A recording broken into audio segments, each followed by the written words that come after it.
तभी वो दोनों कुत्ते वहाँ से चले जाते हैं। वो आदमी उठकर कुएं में से जैसे ही बाल्टी खींचकर पानी निकालता है, बाल्टी के साथ दो चुड़ैलें निकल कर आती हैं और कहती हैं पानी पीना है ना तुझे? आजा, मैं तुझे पानी पिलाती हूँ। नहीं नहीं, इसकी प्यास तो मैं बुझाऊंगी आज। चुड़ैल, प्लीज प्लीज मुझे जाने दो, छोड़ दो मुझे। ऐसे कैसे छोड़ दें तुझे? आज तो हमारी दावत है, तेरा खून पिएंगे, तेरा मांस नोचेंगे और फिर उसे खाएंगे। मजा ही आ जाएगा आज तो खाकर। हे भगवान, ये मैं कहाँ फंस गया? आसमान से गिरा तो खजूर पे अटका, अब क्या होगा मेरा? मरने के लिए तैयार हो जा। ऐसे बोलते ही वो दोनों चुड़ैल उस आदमी को इस तरह खाती हैं कि उसके खून का या मांस का एक भी कतरा उस कुएं के पास नहीं मिलता।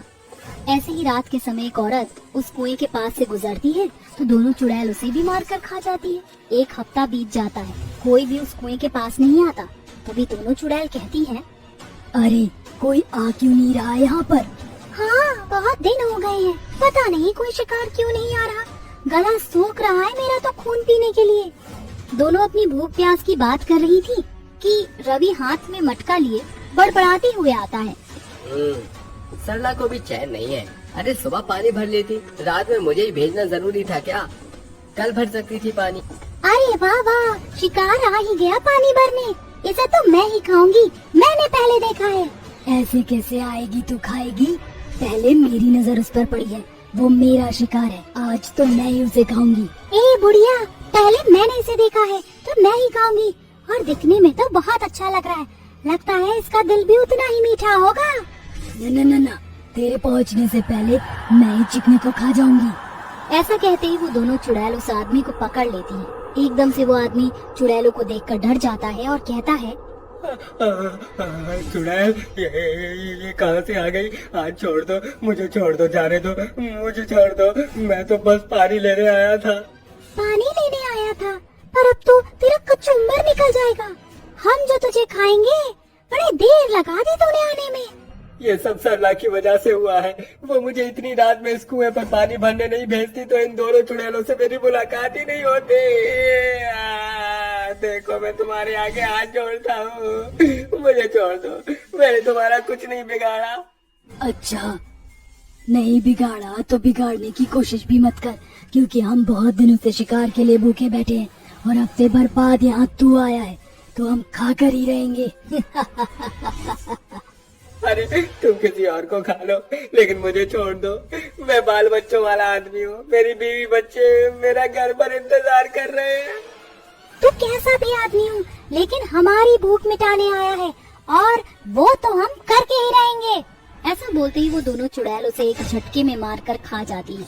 अगले ही दिन उस आदमी की बीवी अपने पति को बहुत ढूंढती है, मगर उसे अपना पति कहीं नहीं मिलता। इस तरह दोनों चुड़ैलें उस कुएं के पास आने वाले हर इंसान को मौत की घाट उतार दिया करती थी। इससे गांव के लोग धीरे धीरे गायब होने लगे। न तो सरला का पति मिलता है, न बाकी के लोग। पूरे गांव में ये दहशत फैल जाती है कि लोग अचानक से गायब कहाँ हो रहे हैं। दोनों चुड़ैलें दिन में तो किसी को कुछ नहीं कहते, लेकिन रात होते ही वो अपना शिकार पर छत्ता मारकर उसे खा जाया करती थी। ऐसे ही शाम के समय जमींदार मुच्छर सिंह जंगल से चलते चलते उसी कुएं के पास पहुंच जाता है और कहता है, अरे ये क्या, मैं तो इसी कुएं के पास आ गया। मुझे यहाँ नहीं आना चाहिए था, लेकिन प्यास लग रही है, पानी पीकर चलता हूँ।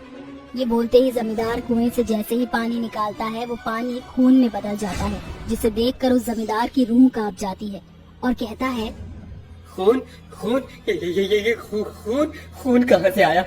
मैंने तो कुएं से पानी निकाला था। पी ले, तुझे इसी की तो जरूरत है, इसी के लिए तो तूने हमें मार डाला। हमारे खून का प्यासा था ना तो पी इसे। कौन है यहाँ? इतनी जल्दी बोल गया तू?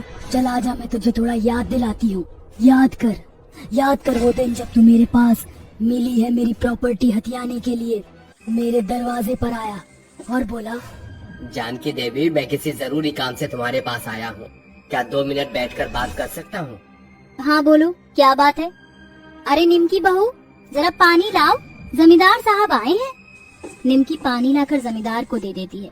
वहीं तभी जमींदार कहता है, जानकी देवी, मुझे आपके इस घर की बात करनी थी। क्या है ना, आपकी जमीन बहुत उपजाऊ, तो मैं ये खरीद कर खेती करना चाहता हूँ। तो बताइए आप इसके कितने पैसे लेंगे? क्या बोला जमींदार साहब आपने? आप ये जमीन खरीदना चाहते हैं? मतलब मैं अपने इस घर को बेच दूं? हाँ, जितना रकम बोलोगी उतनी रकम दूंगा, बताओ। माफ करना जमींदार साहब, लेकिन ये घर बिकाऊ नहीं है। ये हमारे पूर्वजों की निशानी है, जिसे मैं कभी नहीं बेचूंगी, भविष्य में भी नहीं। इसलिए आप यहाँ से उल्टे पांव लौट जाइए। जानकी देवी, मैं तुम्हें मुंह मांगी कीमत दूंगा इस घर की, बस तुम हाँ करो। जमींदार साहब, आपको एक बार की बात समझ नहीं आती? माँ जी ने मना कर दिया मतलब मना कर दिया। हम आपको ये जमीन नहीं देंगे, आप जाकर कोई और जमीन ढूंढिए। राम राम। मुझसे इस लहजे में बात करके तुमने ठीक नहीं किया है निमकी बहुरिया।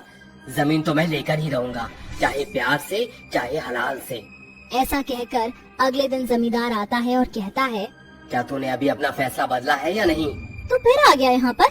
मैं कहती हूँ निकल जा मेरे घर से।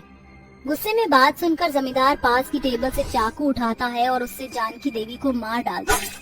निमकी अपनी सास को बचाने आती है तो जमींदार उसे भी उसी चाकू से मार डालता है और उनकी लाश को गांव के पास के कुएं में फेंक देता है।